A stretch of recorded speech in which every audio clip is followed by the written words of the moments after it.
ठीक है, स्क्रीन दिख रहा है सबको?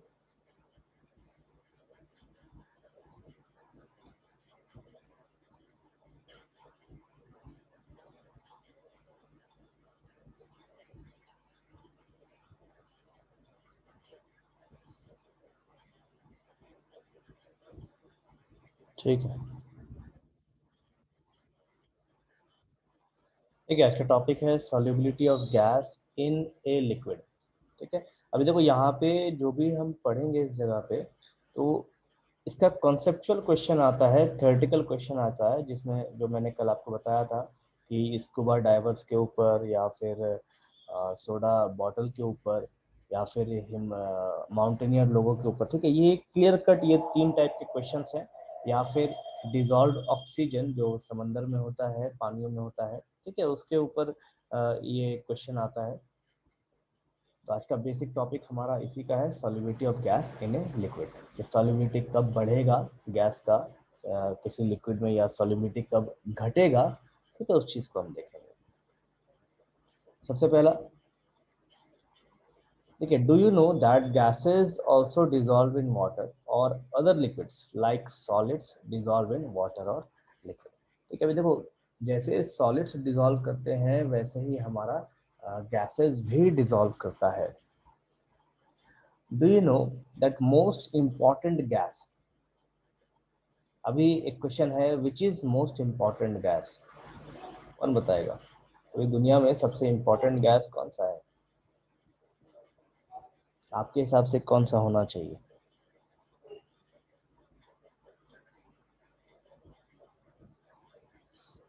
ठीक है प्रियांशु, बाकी लोग?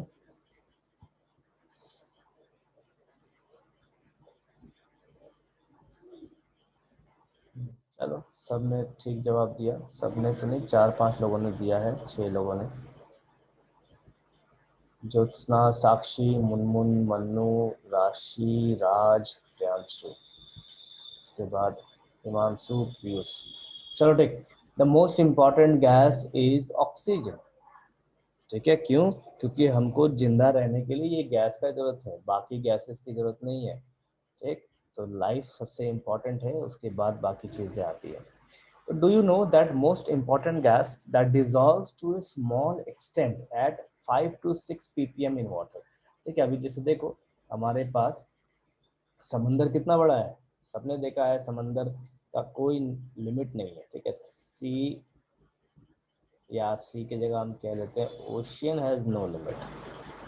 Ocean has no limit. ठीक है, अब आप देखो कि सी वाटर या ओशन जो होते हैं उसका क्या इसमें सॉल्युबिलिटी दिखाया गया है, 5 to 6 ppm दिया गया है। ठीक, और ये जो 5 to 6 ppm का जो कंसंट्रेशन हमको देखने को मिलता है, वही रिस्पॉन्सिबल है किसके लिए? तो whole flora and fauna under sea. Flora and fauna जो है ये एक वर्ड है, आप कह सकते हो, यूज होता है। ठीक है, फ्लोरा फौना किसको कहते हैं? तो पानी के अंदर जो भी रहते हैं, जैसे मछलियां हो गया या और भी जो जानवर रहते हैं पानी के अंदर, उनको कहा जाता है फ्लोरा एंड फौना। तो 5 to 6 ppm in water and saves the whole flora and fauna under sea, that is aquatic life. Life forms in water is oxygen. Then hydrogen chloride gas, ammonium gas, ammonia gas, sulfur dioxide gas, etc. are highly soluble in water. ये एक objective के लिए आपका question है, इसको मैं objective के लिए मार्क कर दे रहा हूँ। ठीक, then easily liquefiable gases are more soluble. जैसे एलपीजी, एलपीजी आपका इजिली लिक्विफेबल गैस में आता है, तो उसको हम कह सकते हैं कि ये ज़्यादा सोल्यूबल है। एग्जाम्पल, ठीक है, जिनको आराम से आसानी से लिक्विफाइड किया जा सके, तो ऐसे gases. Then solubility of gases is extremely affected by pressure and temperature। ठीक है, जो solubility हम यहाँ पढ़ेंगे उसके 2 कंडीशंस हैं। सबसे पहले तो प्रेशर, कि प्रेशर से क्या फर्क पड़ता है solubility पे, और दूसरा है टेम्परेचर, कि टेम्परेचर से solubility में क्या फर्क पड़ना चाहिए। सबसे पहला effect of pressure, solubility of gas increases with increase of pressure. ठीक है, जैसे यहाँ पे देखो, तो मैंने आपको पिस्टन सिलेंडर का अरेंजमेंट पहले बताया है कि पिस्टन सिलेंडर अरेंजमेंट कैसा होता है। ये आपका सिलेंडर है, बाहर वाला हिस्सा, उसके बाद इस पिस्टन के ऊपर ये देखो, ये हॉरिजॉन्टल लाइन है, ये हमारा पिस्टन है, इस पिस्टन के ऊपर एक वजन रखा गया है W1। ठीक है, अभी यहाँ पे आप देखिए तो आपको लिक्विड का सरफेस दिखाया गया है। ठीक, एक सरफेस ये कह लो और एक सरफेस ये कह लो।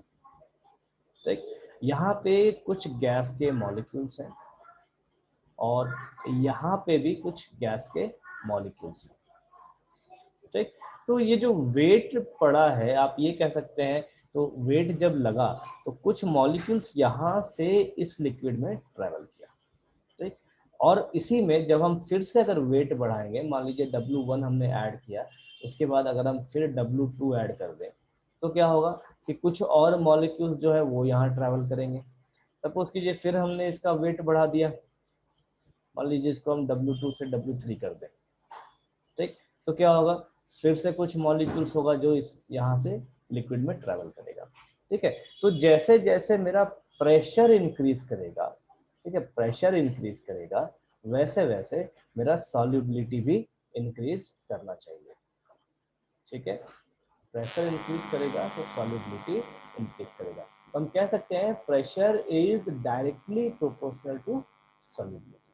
ठीक है, या यूं कहे तो solubility is directly proportional to pressure. तो S is directly proportional to P। S यहाँ क्या है हमारा, सॉल्युबिलिटी है, और P क्या है यहाँ हमारा, प्रेशर है। ठीक है, कहता क्या है, solubility of gas increases with increase of pressure. यहाँ हमने ये ड्राइंग में क्या देखा कि जैसे जैसे हम वेट्स इंक्रीज करेंगे वैसे वैसे मेरा सॉल्युबिलिटी बढ़ेगा। वेट बढ़ रहा है तो प्रेशर बढ़ रहा है, प्रेशर बढ़ रहा है तो सॉल्युबिलिटी भी बढ़ रहा है। चलिए इसी चीज को वापस से ड्राइंग में देख लेते हैं। देखो, पहले W1 था, हमने इसको W2 कर दिया है, तो हमारा जो सॉल्युबिलिटी है गैसेस का वो बढ़ना चालू हो जाता है। With the increase of weight on the piston, solubility of gas increases. Piston पे हम जैसे जैसे वेट बढ़ाएंगे वैसे वैसे हमारा solubility भी इंक्रीज करना चाहिए। Assume this system to be in a state of dynamic equilibrium. देखो, मान लीजिए ये सिस्टम है जो डायनामिक इक्विलिब्रियम में है।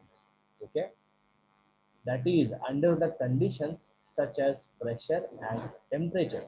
A rate of gaseous molecules entering and leaving the solution phase is the same.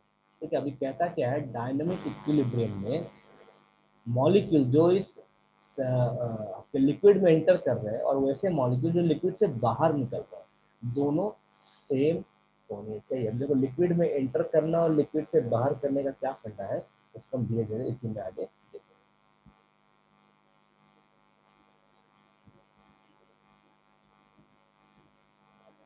W indicates weight. By increasing the weight, pressure on the gas molecules increases. जैसे जैसे हम यहाँ पे वेट बढ़ाएंगे वैसे वैसे यहाँ पे जो गैसियस मॉलिक्यूल्स है ये सब के ऊपर प्रेशर बढ़ना चालू हो जाएगा। और ये डायरेक्शन किधर होगा इनका, देखो जैसे जैसे हम वेट बढ़ाएंगे तो इनका एक ही डायरेक्शन होगा। किस डायरेक्शन में होगा, ये सब के सब नीचे की ओर फोर्सफुल्ली मूव करना चालू कर देंगे। ठीक है, क्योंकि इनके पास और कोई रास्ता नहीं जाने के लिए, ना ही ये इधर की ओर भाग सकते हैं ना ही ये इधर की ओर भाग सकते हैं, और ऊपर तो ये भाग ही नहीं सकते क्योंकि ऊपर से तो प्रेशर लग रहा। तो इनके पास कौन सा जगह बच गया, एक नीचे जाने का जगह बच गया। तो इसके वजह से क्या होता है, तो जो भी गैसियस मॉलिक्यूल्स हैं वो आपके लिक्विड में मिक्स होना चालू हो जाते हैं। तो concentration of gas molecules per unit volume increases and interactions between solvent molecules and gas molecules increases, resulting more solubility of the gas.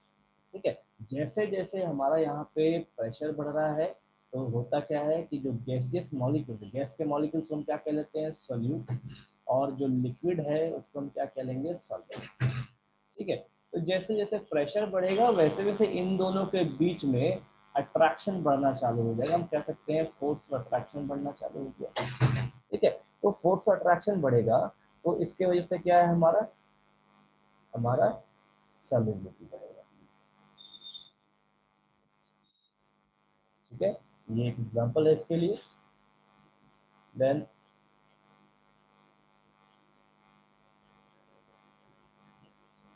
Observation from the above figure, ऊपर वाले फिगर से हमको क्या क्या समझ में आता है। Assume this system to be in a state of dissolution. ठीक है, एक ऐसे इस सिस्टम को हम ऐसा मान लें कि डिसोल्यूशन और क्रिस्टलाइजेशन दोनों इक्विलिब्रियम में है। ठीक है, कल ही मैंने आपको बताया था डिसोल्यूशन और क्रिस्टलाइजेशन क्या होता है, एक बार फिर से बता दे रहा हूँ, जो लोग कल नहीं थे देख लीजिए। अगर मेरे पास कोई सॉल्वेंट है, ठीक है, ये मेरा मान लो सॉल्वेंट है, अब इसमें हमने क्या किया, सोल्यूट को ऐड कर दिया। ठीक, तो सपोज कीजिए हमने यहाँ पे कुछ सोल्यूट ऐड किया है, जैसे 1 2 3 4 5 6 7 8 9 10। ठीक है, अभी क्या होगा कि कुछ देरी के बाद क्या होता है कि यहाँ पे मेरे पास कुछ सोल्यूट गायब हो जाते हैं, जैसे देखो। ठीक, मैंने क्या किया, कुछ सोल्यूट को यहाँ से गायब कर दिया। एक minute,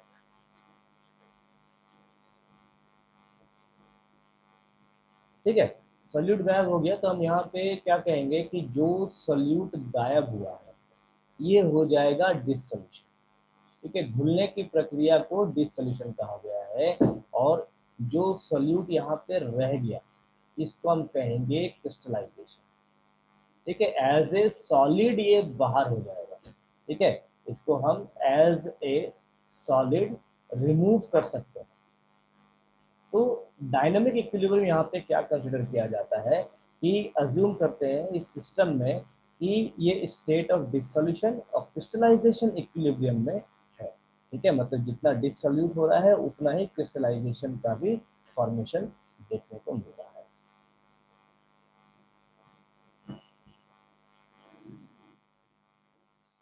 then now increase the pressure over the solution phase by increasing the gas to a smaller volume। ठीक है, अभी क्या हो रहा है, जो हमने पिस्टन सिलेंडर देखा था इससे पहले, उसमें क्या किया जा रहा है कि प्रेशर को इंक्रीज किया जा रहा है सॉल्यूशन फेज के ऊपर। देखो फिर से मैं ड्राइंग बना रहा हूँ क्योंकि आगे चल के ड्राइंग नहीं है, वही ड्राइंग आपको देखना है। तो ये सरफेस है लिक्विड का। ठीक है, यहाँ पे आपके पास पिस्टन है, यहाँ पे पिस्टन है, यहाँ पे पिस्टन है। ठीक है, और वजन बढ़ाया जा रहा है। तो जैसे जैसे वजन बढ़ाएंगे, देखो एक ही चीज को एक्सप्लेन किया जा रहा है, और ये जो एक्सप्लेनेशन है आपको आगे चल के लॉज को समझने के काम में आएगा। ठीक, तो जैसे जैसे इसके सरफेस पे, यहाँ पे जो लिक्विड सरफेस है, जैसे जैसे इसके सरफेस पे आपका प्रेशर इंक्रीज होगा वैसे वैसे मेरा सॉल्युबिलिटी इंक्रीज होना चाहिए। ठीक है, then as a result increase increase the number of gaseous molecules per unit volume of the solution। ठीक है, जैसे जैसे प्रेशर इंक्रीज करेंगे वैसे वैसे मेरा solubility, number of gaseous molecules जो तो ज़्यादा घुलना चालू हो जाएगा। This increase in the pressure of a gas above the solution increases the solubility of the gas until a new equilibrium is reached and thus its solubility increases। अब देखो ये जो लास्ट लाइन है ये कहता क्या है, तो लास्ट लाइन क्या कहता है कि मान लीजिए हमने क्या किया था कि पहले हमने क्या किया, W1 लगाया। ठीक, तो W1 के वजह से हमको एक सॉल्युबिलिटी देखने को मिलेगा। ठीक है, और इसकी वजह से हमको एक इक्विलिब्रियम देखने को मिलेगा। ठीक है, उसी जगह पे हमने क्या किया, वेट को इंक्रीज किया W1 से W2। ठीक, तो क्या होगा, मेरा सॉल्युबिलिटी इंक्रीज कर जाएगा, ठीक है, सॉल्युबिलिटी मेरा इंक्रीज करेगा, तो एक नया इक्विलिब्रियम देखने को मिलेगा, क्योंकि जैसे जैसे हम वेट बढ़ा रहे हैं वैसे वैसे मेरा सॉल्युबिलिटी बढ़ रहा है, तो वैसे वैसे एक नया नया इक्विलिब्रियम आएगा। फिर मान लो हम W2 से किसमें कन्वर्ट कर लें, W3 में अगर हम जाते हैं तो फिर से मेरा सॉल्युबिलिटी इंक्रीज करेगा और फिर से मुझे न्यू इक्विलिब्रियम देखने को मिलेगा, मतलब न्यू का न्यू इक्विलिब्रियम, ठीक है। तो ये जो आपका पॉइंट है ये वाला, इसको यही एक्सप्लेन करता है कि जैसे जैसे मेरा वेट्स बढ़ेगा वैसे वैसे इक्विलिब्रियम में भी फर्क आना चालू हो जाएगा, ठीक है। तो हम कह सकते हैं यहाँ पे जो लॉ चैटलियर्स का जो प्रिंसिपल है वो इन्वॉल्व हो रहा है। मैंने क्या कहा था लॉ चैटलियर्स के प्रिंसिपल में आपको, कि अगर रिएक्शन में कोई फर्क आता है, अगर रिएक्शन में कोई फर्क आता है, चाहे वो रिएक्टेंट के साइड का हो चाहे वो प्रोडक्ट के साइड का हो, तो जो रिएक्शन है वो रिएक्शन अपने आप को शिफ्ट करता है दूसरे डायरेक्शन में। मान लीजिए हमने क्या किया कि इस रिएक्टेंट को इंक्रीज किया, किसी भी टर्म में इंक्रीज करना हो, तो रिएक्टेंट क्या करेगा, फटाक से प्रोडक्ट बनाना चालू कर देगा। अगर हम क्या करें, प्रोडक्ट को इंक्रीज करते हैं तो ये क्या करेगा, फटाक से रिएक्टेंट में कन्वर्ट होना चालू हो जाएगा। तो यहाँ पे जो सॉल्युबिलिटी हमको क्या दिख रहा है, तो सॉल्युबिलिटी जो चेंज हो रहा है वो कब चेंज हो रहा है, जब हम यहाँ पे वेट का चेंज कर रहे हैं तब। तो जैसे जैसे वेट हम चेंज कर रहे हैं वैसे वैसे मुझे सॉल्युबिलिटी में भी फर्क दिखता चला जा रहा है, ठीक। जब सॉल्युबिलिटी में फर्क दिख रहा है तो मेरा इक्विलिब्रियम भी शिफ्ट होता चला जा रहा है। पहले हमने क्या देखा, W1 पे हमको एक इक्विलिब्रियम मिला, फिर W2 पे एक नया इक्विलिब्रियम मिला, फिर W3 पे एक नया मिलेगा, वैसे ही W4 पे एक मिलेगा। जैसे जैसे हम वेट बढ़ाएंगे वैसे वैसे मेरा इक्विलिब्रियम भी शिफ्ट होता चला जाएगा, ठीक है। पॉइंट क्लियर है यहाँ तक सबको, यहाँ तो सबको पॉइंट क्लियर है।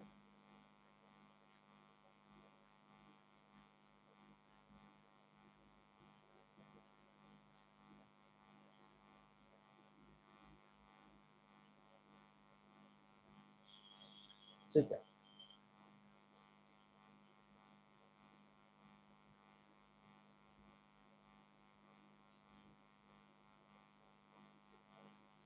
नेक्स्ट है effect of temperature on the solubility of the gas. अब एक चीज बताइए कि हमने क्या देखा, प्रेशर से हमारा सॉलिबिलिटी बढ़ता है, तो टेम्परेचर से क्या होना चाहिए, सॉलिबिलिटी घटेगा या बढ़ेगा?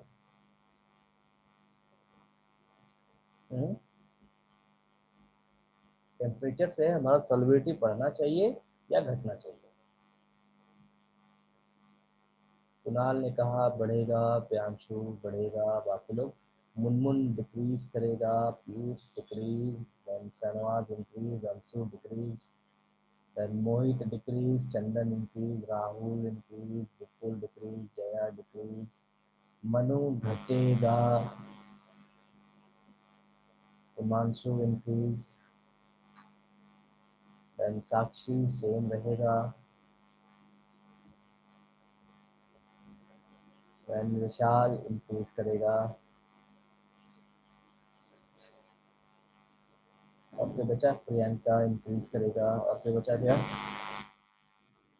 मुस्कान घटेगा। चलो एक सिंपल सा एग्जांपल हम कंसिडर करेंगे, ठीक है। और किसने जवाब दिया, मनु बढ़ेगा।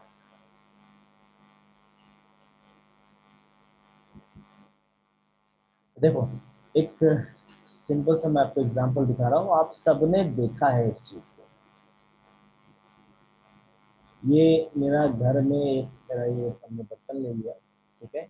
इस पे क्या है, तो वाटर, चाशनी, अरे जलेबी नहीं खिला रहे हैं फिलहाल, टेंशन नहीं लो, चाशनी का काम खत्म हो जाएगा तो वो कल के क्लास में, ठीक है। अभी सिर्फ पानी पिलाएंगे, टेंशन में मत लीजिए। अभी गर्म पानी, देखो ये हमने बर्तन में पानी ले लिया और इसको हम क्या कर रहे हैं, हीट कर रहे हैं, ठीक। तो अगर आपने घर में ऑब्जर्व किया होगा उस चीज को, तो आप देखते होंगे कि यहाँ से बुलबुला निकलना चालू होता है, आपको ये बुलबुला दिखता है।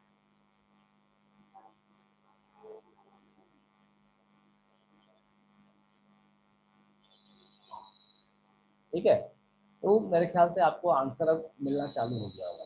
तो यहाँ पे जो बुलबुला आपको दिख रहा है ना, ये बुलबुला बेसिकली क्या है, तो वाटर में डिजॉल्व्ड गैसेस होते हैं, डिजॉल्व गैस होता है। ठीक, और यही जो डिजॉल्व गैस है, जैसे जैसे हम क्या कर रहे हैं, हीट कर रहे हैं, तो ये जो एरिया है यहाँ का क्या हो रहा है, टेम्परेचर इंक्रीज कर रहा है। तो जैसे जैसे टेम्परेचर इंक्रीज करता है, अब एक चीज और ध्यान से सुनिए कि गैसियस मॉलिक्यूल्स, अभी लिखना बंद करो, कौन कौन लिख रहा है बीच में, लिखना बंद कीजिए। जैसे जैसे हम हीट करेंगे टेम्परेचर बढ़ेगा, तो गैसेस मॉलिक्यूल्स क्या होते हैं, हीट एब्जॉर्ब करते हैं। ठीक है, हीट एब्जॉर्ब कर लेते हैं, और हीट एब्जॉर्ब करने के बाद ये किधर की ओर भागते हैं, तो ये भागते हैं सरफेस की तरफ। ठीक है, हीट एब्जॉर्ब करने के बाद सरफेस की तरफ निकलना चालू हो जाता है। ठीक है, अब एक चीज देखो, एक सिंपल सा मैं आपको एग्जांपल दे रहा हूँ। तो हम लोग एयर देखते हैं, गर्मी के समय में क्या होता है कि जब हवा गर्म हो जाती है, तो गर्म हवा नीचे से ऊपर की ओर बढ़ता है। ठीक, क्यों, क्योंकि उसका डेंसिटी डिक्रीज कर जाता है। ठीक है, तो सेम कहानी हम यहाँ भी अप्लाई कर सकते हैं। जैसे जैसे हम इसको हीट कर रहे हैं, तो जो गैसेज है इसका डेंसिटी डिक्रीज करता होगा और ये ऊपर की ओर भागना चालू करता है। तो इफेक्ट ऑफ टेम्परेचर का क्या है कि जैसे जैसे टेम्परेचर बढ़ेगा, वैसे वैसे सॉल्युबिलिटी क्या होना चाहिए, डिक्रीज करना चाहिए। ठीक है, जैसे जैसे टेम्परेचर बढ़ेगा, सॉल्युबिलिटी ऑफ गैस डिक्रीज करेगा। ठीक है, तो ये जो प्रोसेस है, ये कौन सा प्रोसेस है, the process is exothermic, the process is exothermic. ठीक है, एक्सोथर्मिक प्रोसेस है, क्यों, क्योंकि हम यहाँ पे हीट को सप्लाई कर रहे हैं, हम यहाँ पे टेम्परेचर बढ़ा रहे हैं हीट दे। ठीक, तो एक्सोथर्मिक प्रोसेस जब भी होगा, या जब हम कहें तो हीट सप्लाई करेंगे, तो वहां पे मेरे पास सॉल्युबिलिटी डिक्रीज करना चाहिए। ठीक है, क्लियर है यहाँ पे, पॉइंट क्लियर सबको।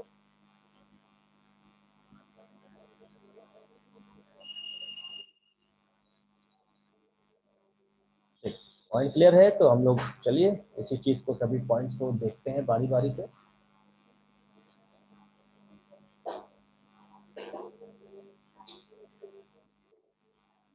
चलो, क्वेश्चन है, do you know what happens to gas when it dissolves in water और एनी अदर सॉल्वेंट। ठीक, इजी है, जब किसी सॉल्वेंट या वाटर को हीट करते हैं, तो डिसॉल्व गैस जो होती है उसमें क्या होता है, you observe that some bubbles emanate from water. ठीक है, क्या देखते हैं कि कुछ बबल्स जो है वाटर से निकलना चालू हो जाते हैं। It indicates gas is escaping in the form of bubbles from the solution, solution से बबल्स निकलना चालू हो जाता है।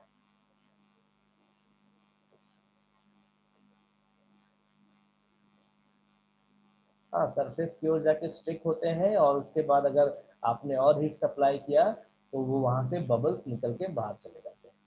ठीक है सनवाज, then gas escaping from the liquid in which it is dissolved or from solution when heated indicates the solubility of the gas, indicates the solubility of the gas decreases with rise in temperature। ठीक है, हमने क्या देखा कि बर्तन जो है, बर्तन के सतह से मतलब अंदर के सरफेस से, ठीक है, वहां से बबल्स निकलता है और लिक्विड के ऊपर वाले सरफेस तक जाता है, और अगर उसको और हीट करेंगे, तो वहां से गैस जो है बाहर निकल जाएगा।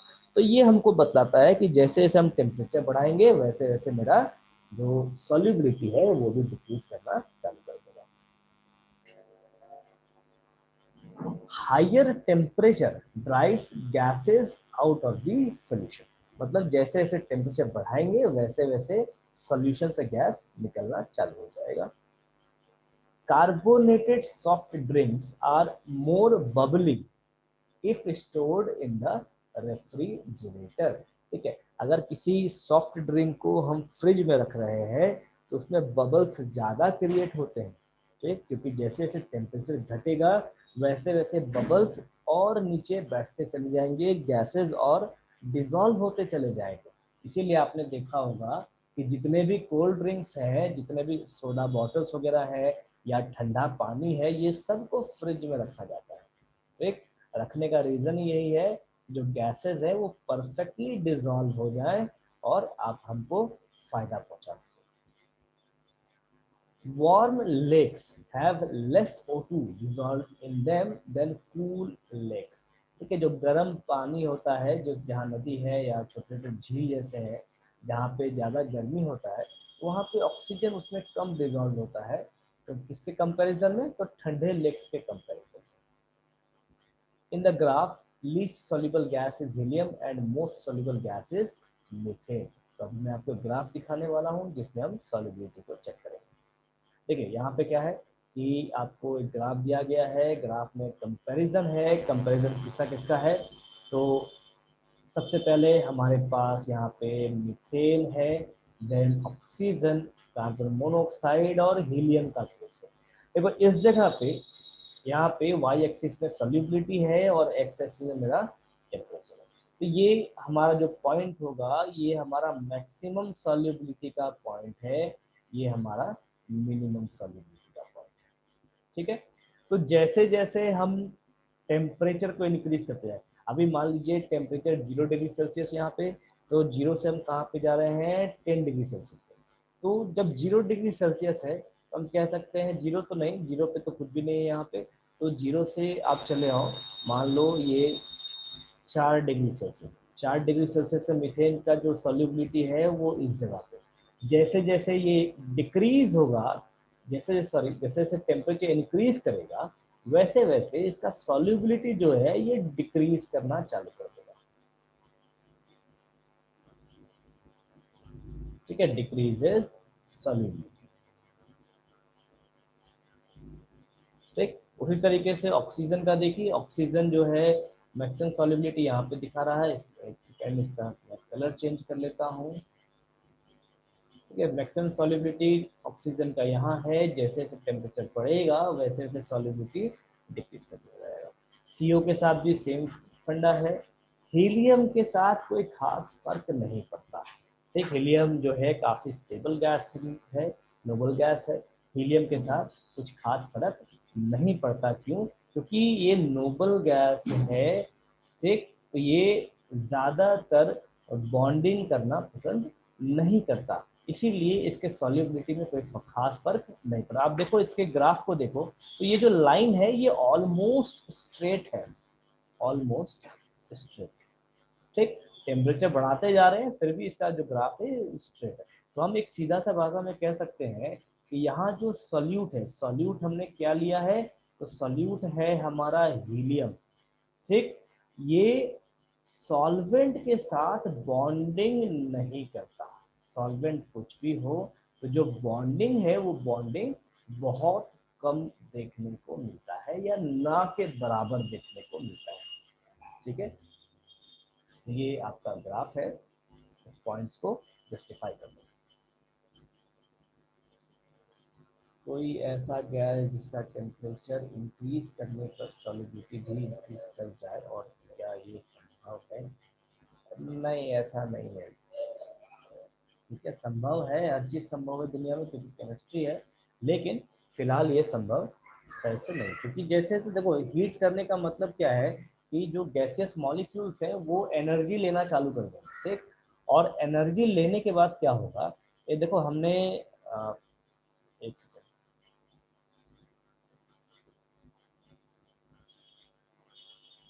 हमने क्या पढ़ा है कि अगर हीट हम सप्लाई करें तो जो गैस है, गैस में एनर्जी बढ़ना चालू हो जाता है। ठीक, अगर एनर्जी बढ़ना चालू हो जाएगा तो गैस का रैंडम मोशन भी होना चालू हो जाएगा। ठीक है, अब सॉल्युबिलिटी के लिए क्या है कि उसको सॉल्वेंट में मिक्स होना पड़ेगा, लेकिन जब रैंडम मोशन बढ़ जाता है उसका सॉल्युबिलिटी स्वाभाविक है कि डिक्रीज करना ही चाहिए। ठीक है, ठीक है, धन्यवाद। क्लियर है धन्यवाद। ठीक,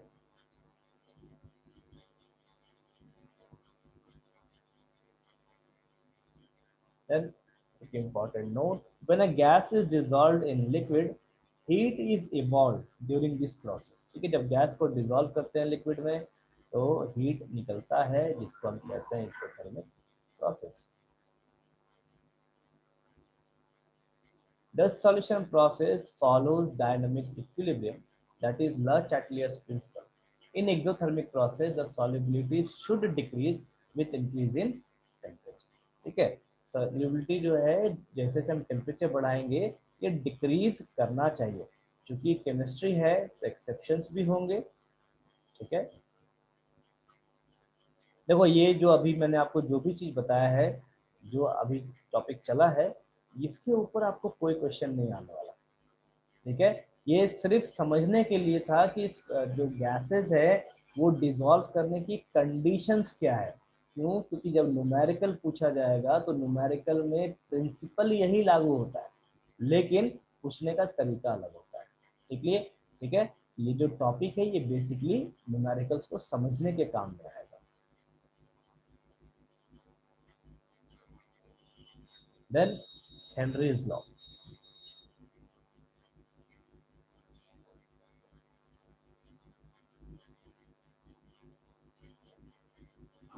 Can you tell me who is the first person to give quantitative relationship between solubility of a gas in a solvent and pressure? ठीक है, अभी देखो यहाँ पे हेनरी नाम के जो साइंटिस्ट थे इन्होंने पहली बार समझाया था इस सॉल्युबिलिटी को कि गैसेस जो है वो सॉल्वेंट में सॉल्युबल है होते हैं या नहीं. तो इनका ही मेजर वर्क था स्टार्टिंग में, उसके बाद बाकी सबों ने अपना काम किया था.